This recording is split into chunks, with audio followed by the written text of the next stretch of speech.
Okay, so this is lecture 8, and I'm going to finish very quickly section 7.2, and then we'll move on to the first part of section 7.3, which is another kind of bulky section, which will take more than one lecture to cover. And I'm going to get started now. Okay, so 7.2 finale. Okay, so what is at the end of section 7.2? It gives you a way of computing certain integrals of the form sine constant times x, called the constant a, times the cosine of another constant times x, b. So a and b will be constants here. It also handles other integrals like sine ax, sine bx, and cosine ax, cosine bx, etc. So what we're going to be using here are trig identities, which come from the angle addition formula. I know how much you all love trig identities. So it goes like this. There's a one of the form sine a, cosine of b for angles capital A, capital B is 1/2 sine of a plus b plus sine of a minus b. And there are two other identities which I may as well put down, sine a, sine b, and then there's also cosine of a, cosine of b. So there's the formula for sine a, sine b is 1/2 cosine a minus b minus cosine of a plus b, I believe. And in the other case, it's 1/2 for cosine a, cosine b, 1/2 cosine a minus b plus cosine of a plus b. And the way you prove these identities is you use the angle sum formulas on the right, and then there's cancellation, and what you get is what's on the left. Okay, so let's get started. Let's do I'm going to just do one example. Okay, the example I'm going to cover is sine of 2x times cosine of 3x dx. Okay, so this falls into the pattern of this first one here. And I'm going to, because that's what the integrand is, we're going to let a be 2x. I'm going to let b be 3x. And then we see that the integral, I'll put an equal sign here, is 1/2, I'll bring it outside, the 1/2 coming from the identity of sine. Well, what's a plus b? A plus b is 2x plus 3x, which is 5x. And then we get cosine of 2x minus cosine of 2x minus 3x is cosine of minus x dx. So that's what you get. And this is, of course, the same thing as, oops, this is, I blew this one, I'm sorry. Let me do it over. This is totally wrong. Okay, what am I supposed to do? I'm supposed to apply this identity here. So this is, the integral here becomes 1/2 the integral of sine 2x plus 3x is 5x plus sine of 2x minus 3x, which is sine of negative x dx. This is the correct statement. Okay, and then sine is an odd function, so sine of minus x is minus sine x. So it's 1/2 sine of 5x minus sine x dx. Okay, so I'm going to break this up. We have 1/2 the integral of sine of 5x dx minus 1/2 the integral of sine x dx. Okay, the second of these integrals is easy enough. It's going to be plus 1/2. There's a minus 1/2 sine x dx. That gives you a plus 1/2 cosine x, because the derivative of cosine is minus sine. There's going to be a plus c on the outside. And now what's the first integral? Well, you can guess the answer by using a fudge factor. It's going to be a minus cosine of 5x, but there's some factor in front of the cosine 5x. And which factor do you get? Well, if you put a 1/10 over here, then the derivative of this expression gives you 5/10, which is 1/2 sine 5x. And so this is the final answer to the problem. You could do this by substitution. You could let u be 5x, then du is 5 dx, and so on. But this is sort of the other way to do it, is just to guess the answer and then adjust the fudge factor. And that makes things go more quickly. So let me save the screen. Okay, so now we get to the beginning of section 7.3, which is called trigonometric substitutions. This is a section most people don't like, but we have to do it because a lot of the integrals that arise in physics, for example, are of this form. So these arise when you have in the integrand, we have an expression of the form square root of a constant, which I'll call a squared minus x squared, or there's a square root of a squared plus x squared, or there's a square root of x squared minus a squared. These types of appearance of these expressions in the integrand of your integral will strongly suggest that you have to do a trig substitution. Now, what the trig substitution will do is get rid of the square root. When you have a square root in an integral, you're really kind of in trouble, so you want to get rid of the square root. And so what the substitution is in each case, it turns out, we're going to make, in the first case, let's call these case 1 and 2 and 3.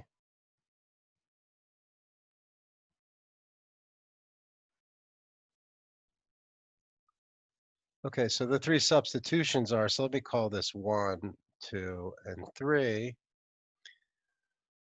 Okay, so in the first case, we're going to use x equals a sine theta, where theta is an angle. In the second case, we're going to let x equal, x will be equal to a tangent theta. And in the third case, we're going to let x equal a secant theta. Now, the only examples I'm going to do today involve substitution of type 1, a substitution of type 1. So I'm going to erase the other two because they're just cluttering up my page. Okay, so, well, I won't erase it. I'll leave it there. Okay, so let me draw a line. So I'm going to do an example. In fact, I'm going to do two examples. The first example I'd like to do is the integral of x cubed over the square root of 9 minus x squared dx. Now, until now, you had no technique of handling an integral that looks like this. What you do is you stare at it and you see the square root. And we see that the 9 is a square of the number 3, so it's an a squared minus a. It's of type 1. This is a type 1 example, not type 2 or 3. So the substitution we should be doing is x equals a sine theta. A is 3, so 3 sine theta. Okay, so then what is dx? That's 3 cosine of theta d theta. Okay, so now what I'm going to do is I'm going to do the substitution. So what does the integral become? Becomes x cubed, so that's 3 sine theta quantity cubed, so that's 27 sine cubed theta. And there's a dx, which is 3 cosine of theta d theta. And then there's a 9 minus x squared. So what is that in the square root? So let me figure out what that is. So what is 9 minus x squared, first of all? That's 9 minus the square of x, which is 9 sine squared theta, which is 9 times 1 minus sine squared theta, which is 9 times cosine squared of theta. So if we take the square root of the 9 minus x squared, we get the square roots everywhere. We get 3 cosine of theta. So this becomes 3 cosine theta on the bottom. Okay, so I think that's right. So in other words, this integral is the integral of 27 sine cubed theta d theta. And we have a technique of dealing with such integrals already from the previous section. We're going to break off a power of sine theta. So this becomes 27 times the integral. I'll bring the 27 through the integral sine squared theta sine theta d theta, and then convert the sine squared to 1 minus cosine squared theta times sine theta d theta. And now we're going to let u be cosine of theta, then du is equal to negative sine theta d theta. We have a minus du, therefore, in the integrand, minus du, oops. So I'll just write it out. We get, becomes negative 27, there's a minus sign now, 1 minus u squared du. So that's 27. It becomes 27 times the integral of u squared minus 1 du. And this becomes, we can integrate this as 27, oops. I'm going to need some more space, so let me save the screen and continue. Okay, I'm going to erase some stuff. I guess I can erase the stuff that's above this, so that's what I'm going to do.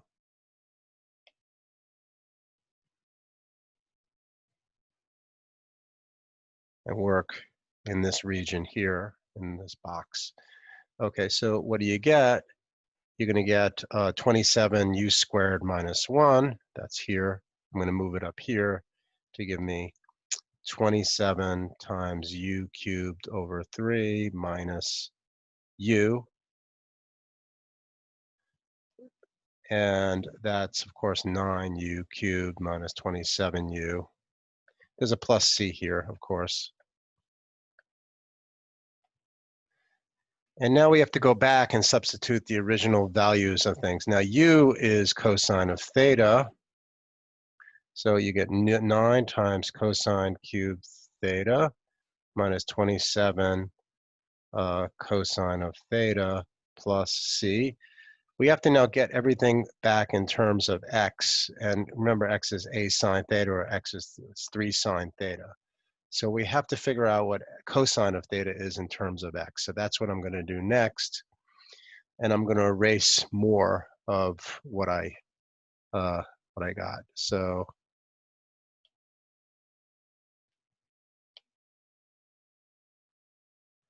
here we go. I'm erasing this stuff here because I need more space. Okay, so we have to figure out what cosine theta is in terms of x. So now to do that, I'm going to draw a right triangle. And theta is our angle, and sine of theta is x over 3, correct? So if we put an x as the opposite, and we put 3 as the hypotenuse, then sine of theta is opposite over hypotenuse, which is x over 3. And by the Pythagorean theorem, square root of 9 minus x squared is the other leg of the triangle. And so cosine of theta is now identified as the square root of 9 minus x squared over 3. So we now can finish the problem. It's 9 times the square root of 9 minus x squared over 3 cubed, because that's cosine cubed of theta, minus 27 square root of 9 minus x squared over 3 plus c. And of course, this is easy to simplify. I'm going to simplify it. 3 cubed is 27. 9 27s is 1/3. So you get 1/3 9 minus x squared to the 3/2 power minus 9 times the square root of 9 minus x squared plus c. And that is the final answer to this problem, if I've done it correctly.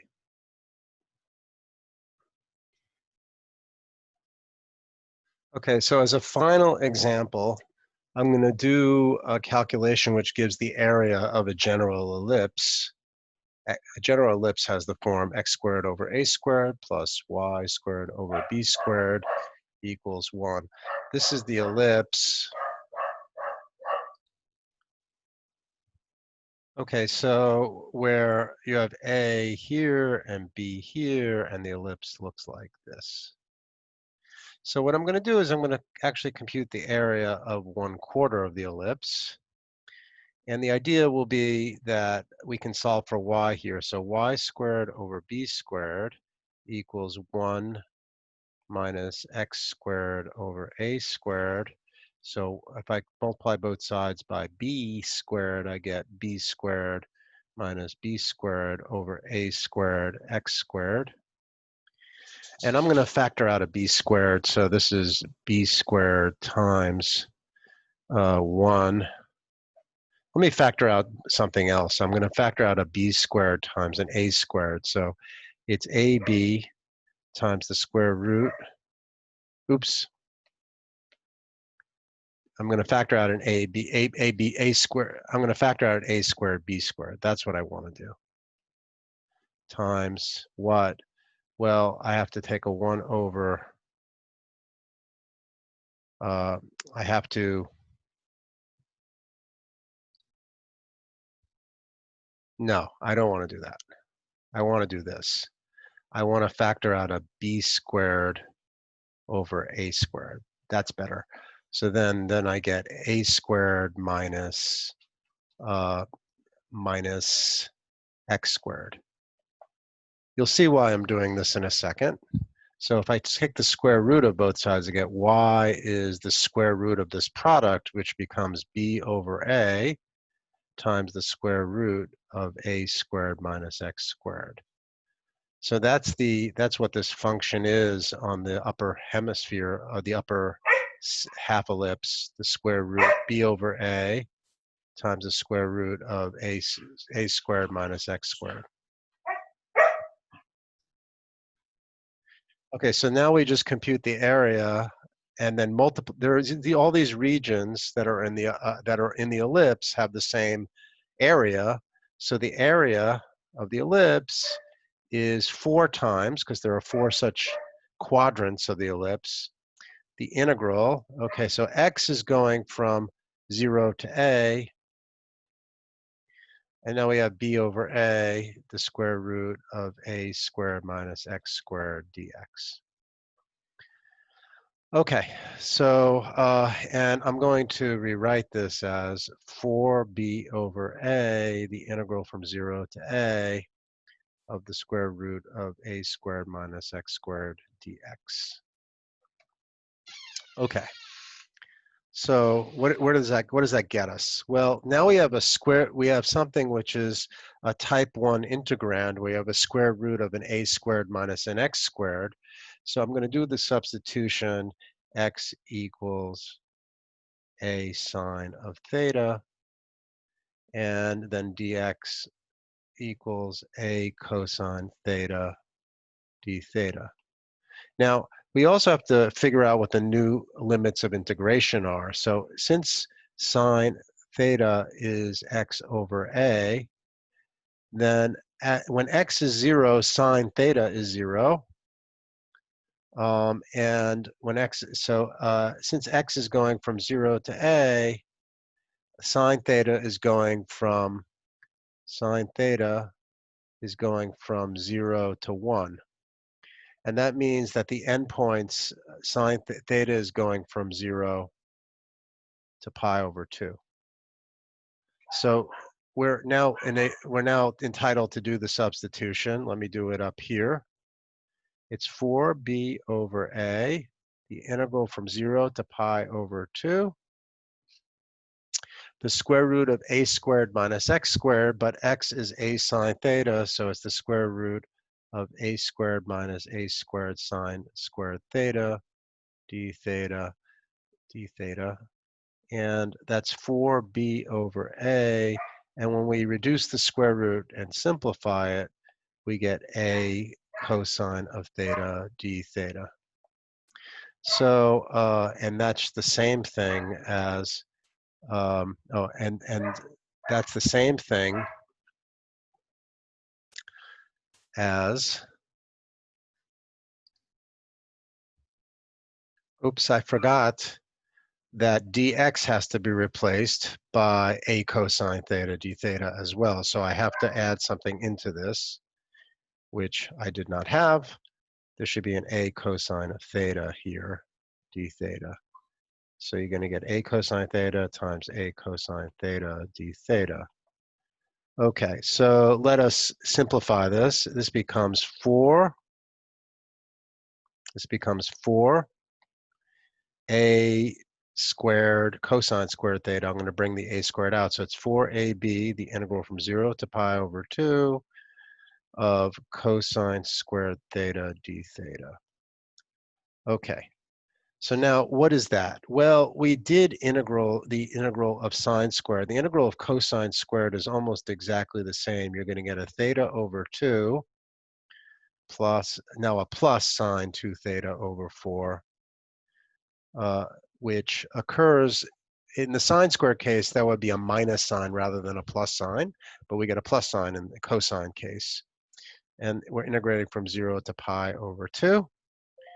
And what ends up happening is we're going to get the evaluation of the sine 2 theta is going to vanish for both endpoints of integration.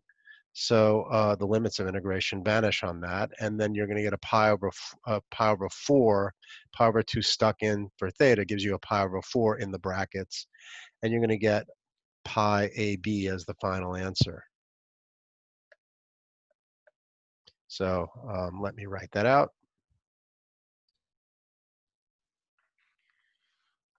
So somehow my iPad is not responding, so I'm going to write the final answer down in this last slide. Pi A B. That's the best I can do on the fly.